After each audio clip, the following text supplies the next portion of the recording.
Hello दोस्तों, एक बार फिर से आप सभी का स्वागत है मैथ मासा आपके यूट्यूब चैनल पर। और मैं पुष्पेंद्र सिंह। और आज हम फिर से सिंपल इंटरेस्ट की लेसन को कंटिन्यू करने वाले हैं। आज किस लेसन हम सेकंड लेसन को कवर करेंगे, जिसमें हमें जो वैल्यू रहेंगे वो हम कांस्टेंट वैल्यू पे बात करेंगे। अब पहले कांस्टेंट वैल्यू क्या है, तो देखो एक मैंने क्वेश्चन पहले से लिख के रखा हुआ है। तो इस क्वेश्चन को कराने से पहले मैं आपको कॉन्सेप्ट बता दूं। इस टाइप के देखो जो क्वेश्चन आप जब तक रीड कर सकते हो, इस टाइप के क्वेश्चन को हम मात्र 2 से 3 सेकंड में ही सॉल्व करेंगे। अगर हम फॉर्मूले से सॉल्व करेंगे तो ये मान के चलो आप 5 से 6 मिनट तो आप आराम से लग ही लेंगे। नहीं लोगे तो आप कम भी ले सकते हो, आपकी स्पीड पे डिपेंड रहेगा। ठीक, लेकिन हम इसको 5 से 6 सेकंड में ही सॉल्व कर लेंगे। ठीक, तो पहले मैं इसका कॉन्सेप्ट बता दूं कि किस टाइप से कॉन्सेप्ट रहेगा, उसके बाद हम उसको ट्रिक से करेंगे। ठीक, देखो कॉन्सेप्ट बताने का मतलब, मान लो मेरे पास कोई सिंपल इंटरेस्ट का एक फॉर्मूला लिखा मैंने। फॉर्मूला क्या था, P/R/T/100, ये बताता था हमें। अगर मैं कहूँ कि आपका जो फॉर्मूला है, अगर मैं कोई वैल्यू के इसमें मल्टीप्लाई कर रहा हूँ, तो आपका जो सिंपल इंटरेस्ट है इसमें भी मल्टीप्लाई होगा।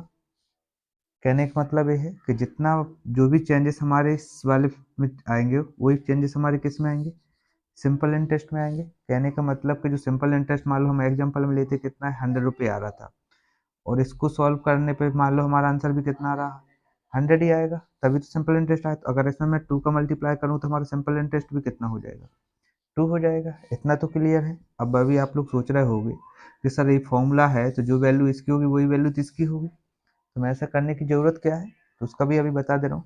इसका मतलब बताने का ये है कि मान लो मैंने क्वेश्चन में लिखा कि P/R/T/100, इनमें से अगर दो वैल्यू मान लो सेम है, तो आपकी जो P/100 मान लो प्रोपोर्शनल टू किसके हो जाएगा, सिंपल इंटरेस्ट के। मतलब जो भी चेंजेस अगर हम इसमें कर रहे हैं, वही चेंजेस हमारे किस में आएंगे, सिंपल इंटरेस्ट में आएंगे। अभी भी अगर नहीं समझ में आया तो देखो क्वेश्चन को भी अभी करेंगे, तब क्लियर आ जाएगा कि कैसे हमारा चेंजेस आ रहा है। मान लो अगर इसमें हमारे पास टू का मल्टीप्लाई हो रहा है, तो सिंपल इंटरेस्ट में भी कितने का होगा, 2 का। इसमें अगर हम 3 का मल्टीप्लाई कर रहे हैं तो इसमें भी कितने का चेंजेस आएगा, इंटू 3 का आएगा। ठीक, अभी भी क्लियर नहीं हुआ है तो अब देखो थोड़ा सा और देख लो। टेंशन नहीं लेना अभी आपको कि आपको समझ में नहीं आ रहा है कि क्या हो रहा है। अभी अब मैं जैसे इस टाइप के क्वेश्चन को करूंगा तो आप पहले रीड कर लो कि क्वेश्चन में क्या लिखा है। एक सिंपल इंटरेस्ट हमें निकाल, at the end of 3 year, 3 साल के बाद हमारे पास जो प्रिंसिपल है कितना है, 2,000 रुपये है। तब हमारा सिंपल इंटरेस्ट कितना हो जाता है, 300 रुपये हो जाता है। What will be the simple interest on 6,000, मतलब 6,000 रुपये के लिए सिंपल इंटरेस्ट क्या होगा, for the same period at the same rate. मतलब हमारे पास जो टाइम दिया है वो भी सेम है, और जो रेट है वो भी सेम है। हिंदी में भी आप रीड कर सकते हो कि 3 वर्ष के अंत में 2,000 रुपये की राशि पर साधारण ब्याज कितना निकला हमारा, 300 रुपये। अब समान दर और समान अवधि के लिए प्रिंसिपल कितना दिया, 6,000 रुपये पर साधारण ब्याज क्या होगा। तभी आप लोग को समझ में आया होगा कि मैंने पे जो अभी लिखा था कि P/R/T/100 इक्वल टू कितना था, सिंपल इंटरेस्ट। अब देखो दूसरा हमारे पास फिर से दो दो चीजें लिखी हुई हैं, P/R/T/100 equal to simple interest. मतलब इसमें सिंपल इंटरेस्ट हमें दिया हुआ है पहले में। P/R/T की वैल्यू में देखो पहले हमारा सब कुछ सॉल्व करोगे आप, तो इसमें आपका दूसरे में जो लिखा है कि रेट और टाइम दोनों हमारे क्या है, कांस्टेंट। तब हमारे इस टाइप की जो ट्रिक है ना, तब काम करेगी कांस्टेंट वाली। मतलब कोई प्रिंसिपल है या कोई भी आपका सेम हो सकता है, प्रोपोर्शनल टू किसके होगा, हमारा सिंपल इंटरेस्ट टू से। प्रिंसिपल की जगह पर रेट भी हो सकता है, टाइम भी हो सकता है, कुछ भी आएगा। मतलब इसमें जो भी चेंजेस करेंगे हम, वो उसका चेंजेस किस में पड़ेगा, हमारे सिंपल इंटरेस्ट में पड़ेगा। अभी भी क्लियर नहीं हुआ है। अब देखो मैं क्वेश्चन को सॉल्व कर रहा हूँ, तभी आपका थोड़ा सा क्लियर होगा। अब सॉल्व क्वेश्चन को पहले मैं ट्रिक से कर रहा हूँ, फिर कॉन्सेप्ट के साथ करेंगे, मतलब फॉर्मूले के साथ यूज करूंगा। देखो अगर मैं आपको पहले लिख रहा हूँ प्रिंसिपल, प्रिंसिपल पहले कितना दिया है हमारे पास, 2,000 रुपये। दूसरा प्रिंसिपल कितना है, 6,000 रुपये है। सिंपल इंटरेस्ट कितना दिया है हमारे पास, पहले कितना था हमारे पास, 300 रुपये। अब कितना निकलेगा, हमें बस सिंपल इंटरेस्ट ही निकालना है। तो अब देखो मैं इसका डायरेक्ट बता दे रहा हूँ कि 2 को 6 बनाने में कितने का मल्टीप्लाई किया होगा, 3 का किया होगा। तो जितना भी मल्टीप्लाई आपने इसको बनाने में किया है, उतने ही का मल्टीप्लाई आप किसमें करोगे, सिंपल इंटरेस्ट में भी करोगे। मतलब जो भी चेंजेस मैं अभी बता रहा था कि जो भी आपका, अगर मान लो दो वैल्यू कांस्टेंट है, तो जो भी प्रोपोर्शनल होगा वो किसके होगा, सिंपल इंटरेस्ट में। मगर इसमें जो भी चेंजेस आएंगे वही चेंजेस हमारे इसमें आ रहे होंगे। ठीक, कितना भी क्लियर हो गया। तो देखो इसमें क्या करोगे, इसमें भी 3 का मल्टीप्लाई करो तो आंसर कितना आ जाएगा हमारे पास 900। तो सिंपल इंटरेस्ट 6,000 रुपये के लिए कितना आएगा हमारा साधारण ब्याज 900 रुपये आएगा। तो आपने देखो इस क्वेश्चन को पढ़ा और डायरेक्ट निकाल सकते थे बिना पेन पेपर के। कैसे करना था, जब भी आपको देखो कि जो हमारे पास टाइम दिया है और प्रिंसिपल इंटरेस्ट दिया है हमारे पास, प्रिंसिपल दिया है और इंटरेस्ट कितना दिया हमारे पास 300 रुपये, रेट हमें नहीं दी है लेकिन उसने बोला दोनों क्वेश्चन में रेट क्या है हमारा कांस्टेंट है। एक बार और समझ लो, इसी क्वेश्चन को थोड़ा सा टाइम लेके समझा रहा हूँ। देखो क्वेश्चन हमारा सॉल्व हो गया, आंसर कितना आएगा 900 रुपये आएगा। अभी हम इसको फॉर्मूले से भी सॉल्व करके बता रहा हूँ। देखो पहले प्रिंसिपल कितना दिया हमारे पास, फॉर्मूले से सॉल्व करके बता रहा हूँ मैं 2,000 रुपये। आप लोग कैसे करते अगर इसको फॉर्मूले से जाते तो, टाइम ड्यूरेशन कितना दिया हमारे पास 3 ईयर दिया है, क्लियर है कि नहीं है। रेट ऑफ इंटरेस्ट कितना दिया है, नहीं दिया है, निकालना है। सिंपल इंटरेस्ट कितना दिया है हमारे पास 300। दूसरे वाले में देखो क्या दिया है, प्रिंसिपल इंटरेस्ट 6,000 रुपये है, टाइम भी सेम है मतलब 3 ईयर ही होगा, रेट भी सेम है। तो रेट अभी हमने निकाली नहीं, मतलब जो रेट यहाँ पर होगी वो रेट यहाँ पर होगी। ठीक, सिंपल इंटरेस्ट हमें निकालना है। तब आप लोग कैसे करते फॉर्मूले से, पहले इसको क्या करते, सिंपल इंटरेस्ट का फॉर्मूला लगाते PRT/100। तो इसमें क्या करते, सिंपल इंटरेस्ट की वैल्यू 300 रखते, प्रिंसिपल की वैल्यू 2,000 रुपये रखते, टाइम की वैल्यू 3 रखते, रेट हमें यहाँ से क्या मिल जाता, रेट ऑफ इंटरेस्ट मिलता। जो रेट ऑफ इंटरेस्ट यहाँ पे निकलता वही रेट ऑफ इंटरेस्ट कहाँ पर रखते, आप यहाँ पर रखते। फिर यहाँ पे रखने के बाद फिर क्या लगाते, इधर पे भी सही सिंपल इंटरेस्ट का फॉर्मूला लगाते PRT/100। तब जाके आपको क्या मिलता, सिंपल इंटरेस्ट मिलता। तो इतना सब कुछ ना करके आप डायरेक्ट ऐसा कर सकते हो। ये कैसे किया देखो, पहले प्रिंसिपल इंटरेस्ट क्या था हमारे पास 2,000 रुपये था, दूसरा प्रिंसिपल इंटरेस्ट कितना था 6,000 रुपये। अब हमारे पास देखो रेट और टाइम दोनों क्या है कांस्टेंट है, मतलब दोनों वाले में क्या है सेम है। मतलब रेट जो है और टाइम है आपके दोनों में, जो रेट यहाँ पर है वही रेट टाइम है यहाँ पर, दोनों में 6,000 रुपये के लिए वही टाइम है और वही रेट है हमारे पास। तो इनमें कुछ नहीं करना है हमें, जिसमें हमारा डिफरेंट है सिर्फ उसको देखना है। तो 2,000 से 6,000 बनने में कितने का क्रॉस मल्टीप्लिकेशन करना पड़ा हमें, गुणा किया 3 का किया।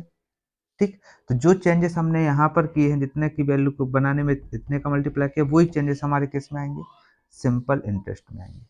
तो 3 का मल्टीप्लाई इधर पे किया तो 3 का मल्टीप्लाई किस में कर दो, साधारण ब्याज में कर दो जो पहले दिया था। 300 में 3 का मल्टीप्लाई करोगे तो आंसर क्या आ जाएगा 900। आप इसको ऐसे ही करके देखोगे तो आंसर कितना आएगा हमारा, दूसरे वाले 6,000 रुपये के लिए सिंपल इंटरेस्ट 900 रुपये ही आएगा।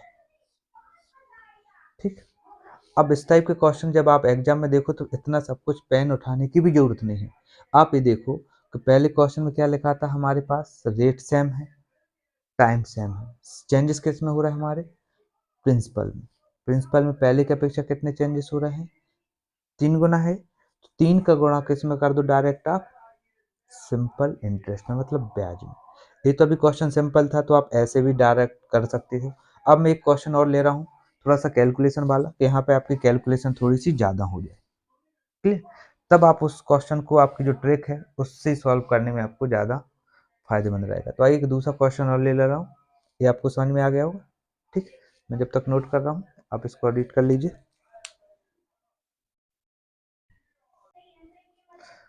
आइए देख दोस्तों, अब मैंने क्या किया, इस क्वेश्चन में थोड़े से चेंजेस कर दिए हैं। तो अब उस चेंजेस में हम देखते हैं कि इस क्वेश्चन को सॉल्व कैसे करेंगे। अब क्वेश्चन को रीड कर रहे होगे ना, क्वेश्चन में लिखा है कि 3.1 वर्ष के अंत में 6.15% प्रति वर्ष की दर से 6,000 रुपये की राशि पर ब्याज कितना मिल रहा है हमें, 2,200 रुपये मिल रहा है। तो 6,000 रुपये समान अवधि के लिए, मतलब 6,000 रुपये जो पहले था, यहाँ पर भी मूलधन हमारा 6,000 रुपये है, समान अवधि पर मतलब समय भी कितना है 3.1 वर्ष है के लिए तिहरे दर पर साधारण ब्याज कितना होगा। तो मैं बिना पेन पेपर के कह सकता हूँ कि 600 रुपये होगा। अब 600 रुपये कैसे कह दिया, तो उसके लिए आप देखो, अगर आप फॉर्मूले से करोगे तो बहुत टाइम लगेगा, क्योंकि कैलकुलेशन ही हमारा देखो 6.15% रेट दिया है, 3.151 दिया है, आपका टाइम दिया है। तो आपका इस टाइप के पॉइंट के बाद कैलकुलेशन करने में थोड़ा सा टाइम लगेगा, लेकिन हमने डायरेक्ट ही बिना पेन पेपर के आपका आंसर दे दिया कि इसका सिंपल इंटरेस्ट कितना आएगा 600 रुपये आएगा। तो कैसे किया देखो, मैंने क्या बताया था कि जो वैल्यू कांस्टेंट हो उनको हमें लेने की कोई ज़रूरत नहीं है। जो वैल्यू अलग हो बस उसमें चेंजेस देखना है कि क्या चेंजेस आए थे। मतलब जो चेंजेस उसमें आए हैं वही चेंजेस हमारे केस में आएंगे सिंपल इंटरेस्ट में। तो देखो पहले प्रिंसिपल कितना दिया है हमारे पास, प्रिंसिपल दिया है 6,000 रुपये। दूसरे में प्रिंसिपल कितना दिया है 6,000 रुपये।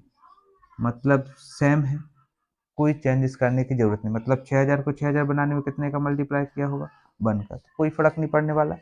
रेट क्या दिया है हमारे पास, रेट दिया है 6.15%। अब क्या है दूसरे वाले में, पहले साधारण ब्याज कितने पे निकालना है, अवधि के लिए तिहरे दर पर। मतलब जो रेट ऑफ इंटरेस्ट वो कितना दिया हमारा, ट्रिपल रेट दिया है। मतलब पहले की अपेक्षा जो रेट है उसका 3 गुना है। तो कितना है पहला, 6 से 3 गुना हो जाएगा, 3 × 6.15। मतलब इसको बनाने में कितने का मल्टीप्लाई हुआ होगा, 3 का हुआ होगा। ठीक, टाइम ड्यूरेशन कितना दिया हमारे पास, 3.1 ईयर। दूसरे में भी क्या लिया है, सेम अवधि के लिए, तो इसके लिए भी कितना दिया है, 3.1 ईयर।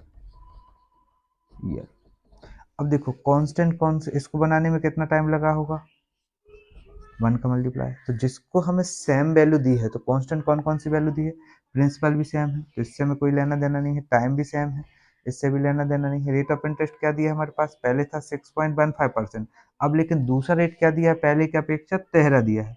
तो कितने का मल्टीप्लाई हुआ, 3 का। तो जो चेंजेस इसमें आए हैं इस पूरे को बनाने में, सब चेंजेस क्या है, देखो पहला सेम है दूसरा भी सेम, बस अंतर किस में आ रहा है, रेट का। तो पहले सिंपल इंटरेस्ट कितना था हमारे पास, 200 रुपये था। तो इस कुछ चेंजेस में कितने का मल्टीप्लाई आ रहा है, सिर्फ 3 का आ रहा है। तो जो चेंजेस हमारा इसमें आ रहा है वही चेंजेस हमारा किस में आएगा, सिंपल इंटरेस्ट में आएगा। तो इसमें भी कितने का मल्टीप्लाई होगा हमारा, 3 का। तो आंसर कितना आ जाएगा हमारा, 600 रुपये। क्लियर है कि नहीं है। तो बस ये हमारा क्वेश्चन सॉल्व हो गया। तो इसके लिए मैंने क्या कहा था कि आप बिना पेन पेपर के इसका आंसर आप दे सकते हो, कि आपको जब भी अगर ऐसे कैलकुलेशन वाले क्वेश्चन आए तो इनको सॉल्व करना है, तो आप डायरेक्ट क्या करो, ये देखो कि चेंजेस किस में हुए हैं। जो कांस्टेंट वैल्यू है इस पूरे क्वेश्चन में उससे कोई लेना देना नहीं। यहाँ पर रेट कांस्टेंट नहीं है आपकी, बाकी दो कांस्टेंट है। अब कुछ क्वेश्चन आप ऐसे भी कर सकते हैं जिसमें टाइम कांस्टेंट हो या प्रिंसिपल कांस्टेंट हो, रेट कांस्टेंट ना हो, या फिर रेट कांस्टेंट हो टाइम कांस्टेंट हो प्रिंसिपल कांस्टेंट ना हो। तो ऐसे आपके अलग अलग क्वेश्चन आपके बना के आप कर सकते हो। कुछ क्वेश्चन मैं ऐसे करूंगा जिसमें तीनों वैल्यू ही डिफरेंट हो, तो उसके लिए हम क्या करेंगे, पार्ट 2 में करेंगे। कांस्टेंट वैल्यू पे ही काम करेंगे अभी हम, लेकिन इस लेसन में थोड़ा सा ज़्यादा हो जाएगा, तो इसको मैं दोनों क्वेश्चन में कवर कर रहा हूँ। पार्ट 2 में हम इसके आगे क्वेश्चन करेंगे जिसमें तीनों वैल्यू हमारी कांस्टेंट ना हो, तब हम कैसे सॉल्व करेंगे इस ट्रिक से। अभी आप समझ गए। बस आपको क्या देखना, जब जो वैल्यू सेम है उनसे कोई कुछ नहीं आपको लेना देना, इन दोनों से कुछ नहीं बोलना है, प्रिंसिपल और टाइम से कुछ नहीं। आपका जो रेट है, रेट का तिहरा 3 गुने का आप मल्टीप्लाई किस में कर दोगे, सिंपल इंटरेस्ट में। तो जो आंसर आएगा वही हमारा सिंपल इंटरेस्ट होगा दूसरे के लिए। मतलब 6,000 रुपये पर समान अवधि और तिहरे दर पर साधारण ब्याज कितना है हमारा, 600 रुपये। क्लियर है कि नहीं। अब अगर इसको आप फॉर्मूले से करते तो आप पहले क्या करते, PRT लगाते इंटू 100, पी की वैल्यू आर की वैल्यू टी की वैल्यू रखते। देखो रेट कितना दिया था पॉइंट में, 6.15%, टाइम रखते आप 3.15%, इसको फिर सॉल्व करते। फिर दूसरे वाले की जो रेट थे उसमें 3 का मल्टीप्लाई करते, मान लो PRT बनाते, इधर पे इंटू 3 करते, फिर इसको सॉल्व करते, जो इंटरेस्ट आता वो आंसर आता आपका ये वाला। ठीक, तो कितना ज़्यादा टाइम लगता, लेकिन हम इसको बिना पेन पेपर के बता सकते कि आंसर कितना आएगा हमारा, 600 रुपये। ठीक है।